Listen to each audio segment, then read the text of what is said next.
Guys இந்த கேக்கை தான் காய்ஸ் நம்ம வெட்ட போகிறோம். அதனால இந்த கேக்கை தான் நம்ம வெட்ட போகிறோம். ஓகேவா? இவ தான் வெட்ட போகிறான்.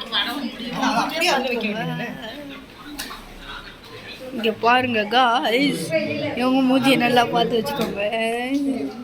இங்கே பாருங்க, அப்பதான் ஹாய் கம்மிங்க காய்ஸ். இவங்க தான் காய்ஸ் அவங்க அம்மா. பாருங்க காய்ஸ், காய்ஸ் எல்லாத்தையும் பாருங்க காய்ஸ். இப்போ கேக்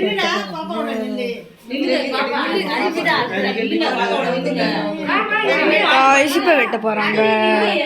அம்மா கொஞ்சம் தள்ளிக்கோ காய்ஸ். இப்போ பாருங்க, தள்ளிக்கோங்க காய்ஸ். இங்கே பாருங்க காய்ஸ், இப்போ இவங்க தான் கேக் வெட்ட போகிறாங்க.